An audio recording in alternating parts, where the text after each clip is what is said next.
Turns out, gender, anxiety, and behavior in kids. Anxiety doesn't hit boys and girls the same way. Same disorder, same trigger, completely different explosion on the other end. A girl spirals inward, a boy punches a wall. And for decades, we've been treating them like they're the same problem because we weren't looking closely enough at how differently their nervous systems actually work. So what happens when you finally do look closely? When you take 31,000 kids, map every symptom, trace every connection, and ask, are we missing something huge about how to help them? The question sounds simple. The answer is way more complicated than anyone expected. Here's what we thought we knew. Anxiety in children is anxiety in children. Behavioral problems are behavioral problems. They exist. They overlap sometimes. We treat them independently, or we stack treatments on top of each other. The assumption was basically, these are separate plumbing issues in the same house. Pull them out, fix them one at a time. But what if they're not separate at all? What if the whole system is wired differently depending on whether you're a boy or a girl? That's the gap this research went hunting for. In 2026, a team of researchers at the Second Xiangya Hospital in China, part of China's National Clinical Research Center for Mental Disorders, decided to find out. They weren't interested in surface-level stuff. They wanted the deep wiring diagram. The lead researchers were Chen S, Zhang Z, Tao Z, and their colleagues. These weren't people running a quick survey in a single school. This was a serious operation. The work got published in BMC Psychiatry in July of 2026. They were connected to major research centers across China, the National Center for Mental Disorders, the Ministry of Education's Brain and Cognition Lab. This was institutional heavyweight stuff, and they were about to uncover something that would make mental health professionals rethink how they talk to the kids in front of them. Here's what they actually did. They collected data from 31,400 students, kids aged 9 to 16. That's a massive data set, large enough that random noise starts to get washed out. They used two standardized tools, the Scared Assessment for Anxiety, the PSQ for behavioral problems. These aren't rough measures, they're built to catch the nuance. Every symptom gets scored. But here's the trick that made this study different. They didn't just compare boys and girls head to head, they used something called network analysis. Think of it like this. Instead of asking, does this kid have anxiety or not, they mapped every single symptom as a node in a web. Then they traced which symptoms connected to which other symptoms, where one kid's anxiety fed into acting out, where another kid's anxiety just locked them down. And they did this separately for boys and girls. The map was completely different. That's what they were about to find out. The results landed like this.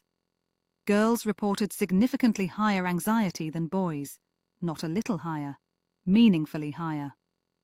We're talking about a difference substantial enough that it shows up immediately in the data. But here's where it gets interesting.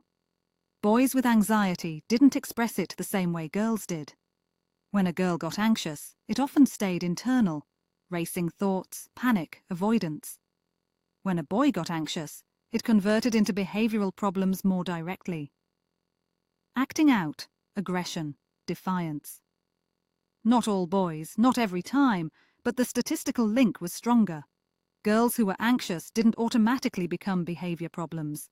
It was a weaker connection. The pathway was different. Think about a traffic jam. Same pressure on the system, but the cars go different directions depending on what the roads allow. The network analysis showed those roads were literally different between boys and girls. The effect sizes were real enough to matter in practice. This isn't some tiny statistical blip that disappears when a skeptic squints at it. When researchers controlled for age, because 9-year-olds and 16-year-olds are developmentally different animals, the pattern held. The gender differences stayed. That's important, because it means this isn't just about maturity levels. Something else is happening. The study couldn't claim causation. It's cross-sectional, meaning they took a snapshot in time, not a video of how things actually develop. So we don't know if anxiety causes behavior problems in boys, or if the kind of boys who develop behavioral problems also happen to show more anxiety. Correlation, not causation. Always remember that. But the pattern was strong enough that it suggested something real about how the systems connect differently. What does this mean when you're actually trying to help kids?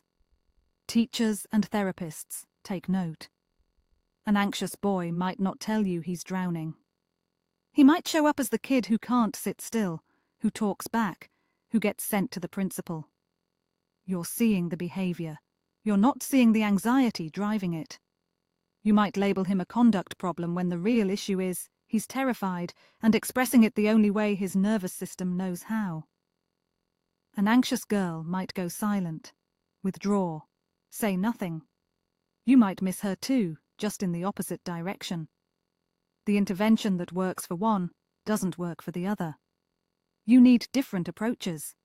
That's practice-relevant stuff. Now, real limitations. The study is in China.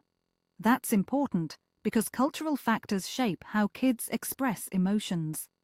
A Chinese child's family structure, school culture, and social expectations are not identical to a kid in the US or Europe or Brazil. The findings probably generalize somewhat, but they might be stronger or weaker depending on context. Also, this is correlational. It tells us the pattern exists. It doesn't explain the mechanism. Why is the network wired this way? Is it biology? Socialization? Probably both. The study doesn't answer that question. What this adds to the bigger picture is this. The field has been asking the wrong questions. We've been asking, do boys and girls get anxiety and behavioral problems? Yes, they do. But the real question is, how does anxiety become behavior in the male nervous system versus the female nervous system? And why have we been treating them as if they're the same problem? This research says they're not. The implications ripple out. It challenges training programs that teach therapists one universal approach to child anxiety. It challenges school discipline policies that don't account for how anxiety masks itself in different genders. It opens the door to something bigger. What other mental health patterns are we missing because we're not looking at gender-specific pathways? Depression? Trauma responses? We might be sitting on a whole library of findings like this, just waiting for someone to ask the right question. The single most important finding here is that the same internal problem can look completely different on the outside depending on your gender. And we've been building our entire system of help around what we see on the outside. The behaviors, not the fear underneath them. So here's what you should be asking yourself. How many anxious kids are we mislabeling right now because we're not looking at the right pattern? Turns out, scientists have been busy, and they're not done yet.